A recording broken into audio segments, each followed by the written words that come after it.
ಕುರುಕ್ಷೇತ್ರದ ರಣರಂಗದಲ್ಲಿ ಸೇನಾವಲೋಕನ. ಶ್ಲೋಕ 3.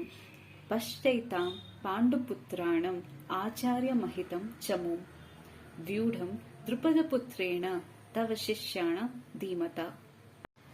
ಅನುವಾದ. ಆಚಾರ್ಯರೇ, ನಿಮ್ಮ ಚತುರ ಶಿಷ್ಯನಾದ ದೃಪದನ ಮಗನು ಕೌಶಲ್ಯದಿಂದ ವ್ಯೂಹರೂಪವಾಗಿ ರಚಿಸಿರುವ ಈ ಪಾಂಡು ಪುತ್ರರ ಸೈನ್ಯವನ್ನು ನೋಡಿ. ಭಾವಾರ್ಥ. ವ್ಯವಹಾರ ಚತುರನಾದ ದುರ್ಯೋಧನನು ಶ್ರೇಷ್ಠ ಬ್ರಾಹ್ಮಣ ಸೇನಾಧಿಪತಿಯಾದ ದ್ರೋಣಾಚಾರ್ಯರ ದೋಷಗಳನ್ನು ಎತ್ತಿ ತೋರಿಸಲು ಬಯಸಿದ. ದ್ರೋಣಾಚಾರ್ಯರಿಗೂ ದೃಪದನಿಗೂ ಒಂದು ರಾಜಕೀಯ ಕಲಹವಾಯಿತು. ಕಲಹದ ಫಲವಾಗಿ ದೃಪದನು ಒಂದು ಮಹಾಯಾಗವನ್ನು ಮಾಡಿ ದ್ರೋಣಾಚಾರ್ಯರನ್ನು ಕೊಲ್ಲಬಲ್ಲ ಮಗನನ್ನು ಪಡೆಯುವ ವರವನ್ನು ಕಳಿಸಿದ. ಇದು ದ್ರೋಣಾಚಾರ್ಯರಿಗೆ ಚೆನ್ನಾಗಿ ತಿಳಿದಿತ್ತು.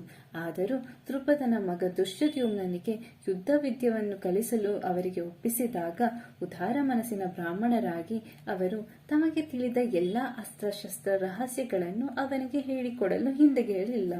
ಕುರುಕ್ಷೇತ್ರದ ರಣಭೂಮಿಯಲ್ಲೀಗ ದುಷ್ಯದ್ಯುಮ್ನನು ಪಾಂಡವರ ಪಕ್ಷವನ್ನು ಸೇರಿದ ಸೇನಾವ್ಯೂಹದ ರಚನೆಯ ಕಲೆಯನ್ನು ದ್ರೋಣಾಚಾರ್ಯರಿಂದ ಕಲಿತು ಈಗ ಅವನೇ ವ್ಯೂಹ ರಚನೆ ಮಾಡಿದ. ದ್ರೋಣಾಚಾರ್ಯರು ಸಮರದಲ್ಲಿ ಎಚ್ಚರದಿಂದಿದ್ದು ಯಾವ ರೀತಿಯಲ್ಲಿಯೂ ಬಿಗಿ ಸಡಿಲಿಸದಂತೆ ಇರಬೇಕೆಂಬ ಉದ್ದೇಶದಿಂದ ದುರ್ಯೋಧನನು ಅವರ ತಪ್ಪನ್ನು ಅವರಿಗೆ ತೋರಿಸಿಕೊಟ್ಟ.